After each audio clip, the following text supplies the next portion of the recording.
Hello, my audience. I'm Jake Allen Graham for my newcomers. I'm reviewing Fantastic Four 2007 sequel, Rise of the Silver Surfer, from 2007 Fantastic Four flick. I give this my final verdict, 7 out of 10 for above average score.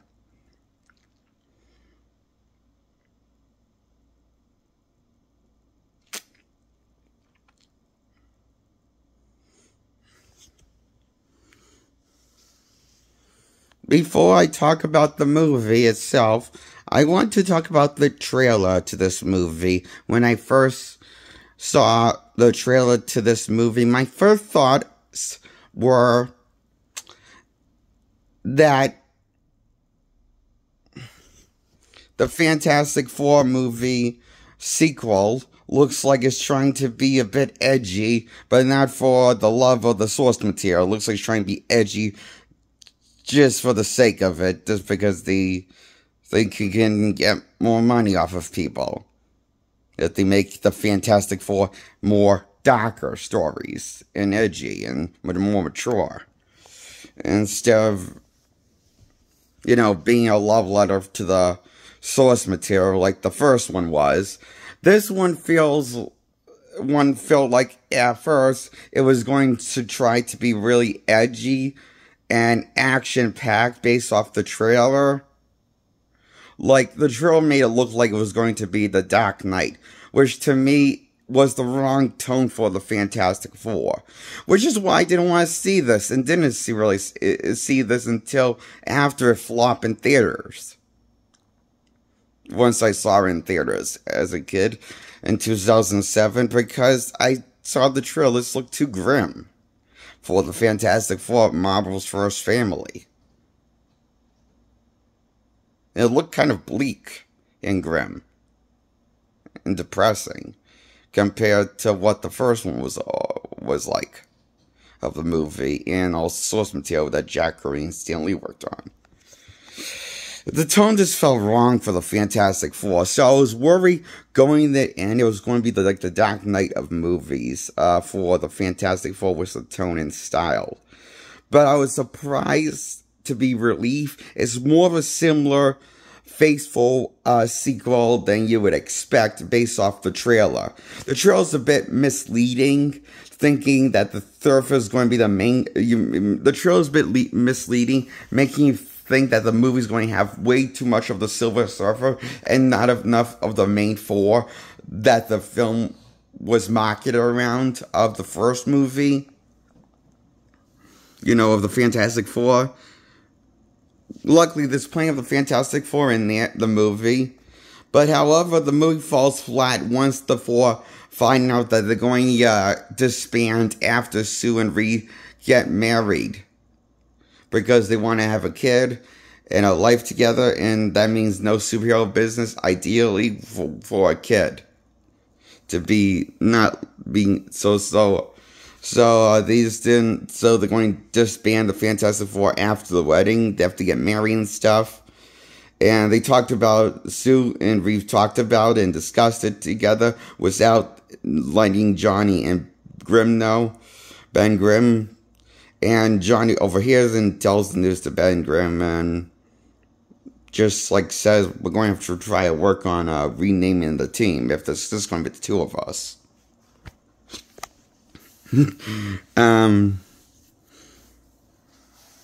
Because Fantastic Four is going to be, going to have to figure out what to do with the name, try to find replacements, or Johnny made a joke about the name might need to be changed, or need to find candidates for four or something. I forget what he said. The jokes in the movie aren't as good, aren't as much as a home run as they were in the first one, because there's more of them. And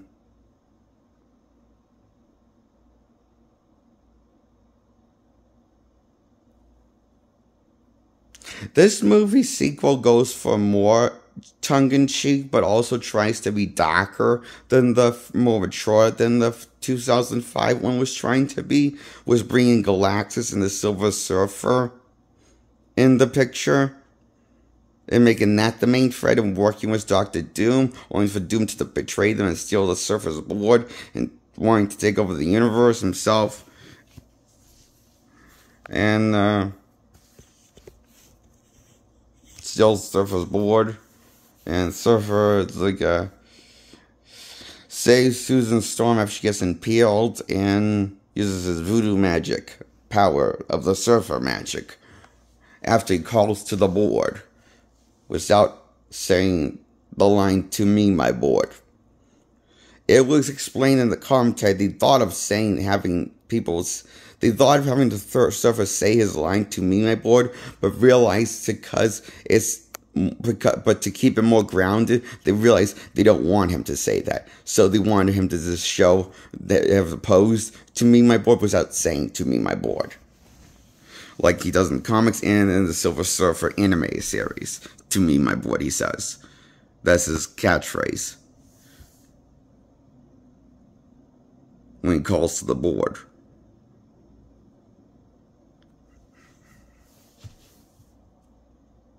So, I found that out in the commentary. The reason why they changed it is the same reason why they changed Galactus. They thought they were being clever, and we were improving on what was in the source material by not giving it fully going to the fans, fully going comic book logic, but adding some realism to the story. Yeah, that's why they make Galactus a space cloud instead of a purple giant with a helmet. A purple helmet. Looks less ridiculous than a space cloud and less unoriginal. I mean, they couldn't even be original crap. It's the same crap we've been getting since 2003's Hulk movie when they turned Absorbing Man into a cloud. And sure that worked in that movie, but that's because Absorbing Man could turn into more than one thing. He could turn into rocks, water, and cloud under the water somehow. It only worked that one time. And I didn't like it when Green Lantern did it, a space cloud. And I didn't like it when this movie did a space cloud. I didn't like it when Doctor Strange did a space cloud. Instead of using the controller designed from the comics. Why do we have to have villains that are clouds? Clouds are not scary. They just aren't. Stop trying to make villains out of clouds scary. If you're going to do it, make it into a punchline joke, a throwaway villain. That's the only way that's going to work on screen.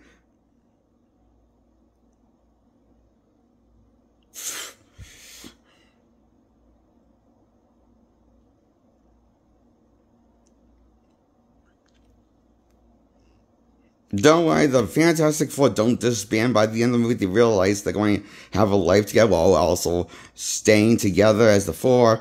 So they created all of that emotional drama for absolutely fucking no reason for them to season that they might disband, only for them not to disband. And they created drama when there never was need to be drama between the Four working together. Wow. Fucking wow. It got unresolved at the end so easily, just like that, when Sue got resurrected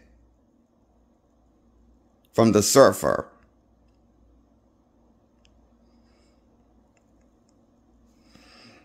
Before he goes on to take on Galactus himself, the Surfer, and defeats Galactus.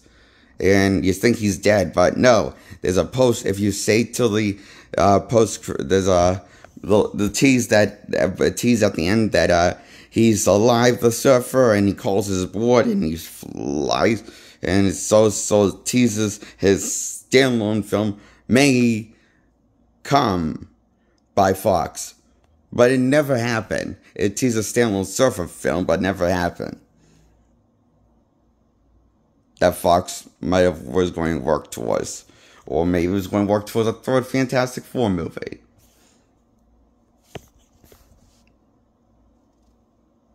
I like to think it was like working towards a standalone Silver Surfer movie with Silver Surfer without the four in the movie.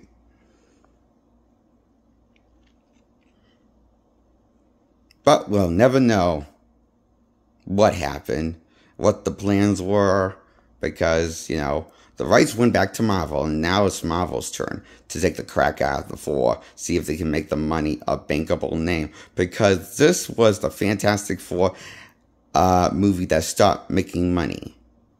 The sequel didn't make its money back. It didn't make as much money as the first one did. And the reboot didn't make as much money as the first two did, including Rise of the Silver Surfer. So can the only Fantastic Four movie that made up money that was bankable was the 2005 one that leaned the most into the beloved source material that was corny.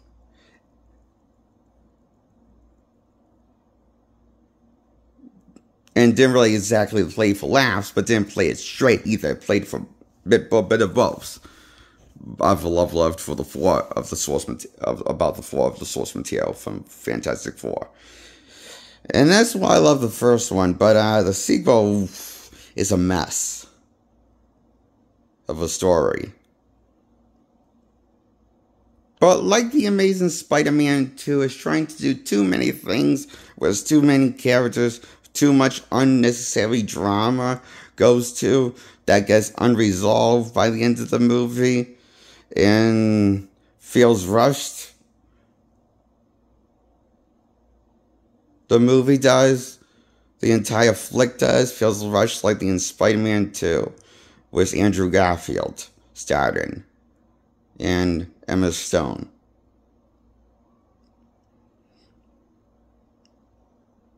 That's why I give Fantastic Four Rise of Silver Surfer 2007 a 7 out of 10 flick. I give it. Above average. That's my review on Fantastic Four Rise of the Silver Surfer 2007 flick, released back in 2007. I googled it the year before making this video. Make sure I looked that up right. Besides remembering it. So, I mean, the reverse what I said before I said that. Okay? I'm Jake Allen Graham. I'm going to say goodbye, my audience, and subscribe to my channel. Hit the comment section below. Feel free, because I leave the comment section on all these days. And hit the like button to like my videos. Support my channel by hitting the subscribe button to grow my subscribers. That's my review on Fantastic Four Rise of the Silver Surfer, the sequel to 2005 flick. And if you want to see my review on 2005 Fantastic Four movie, the first installment, watch my last video before this one that I posted on the movie, along with other reviews I posted in that video. Same video. When I reviewed the Fantastic Four 2005 flick. I did that and a few X-Men movies I did in the same movie review video. Under the same video I did last before this one I made.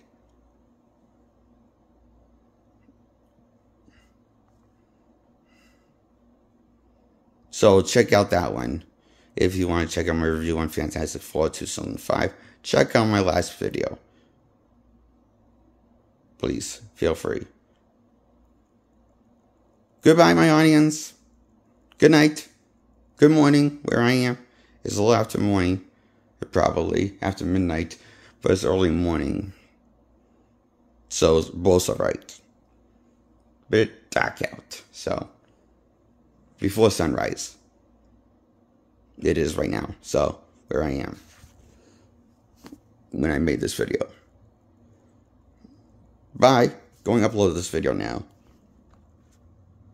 Once I'm done recording, just looking for the stop button.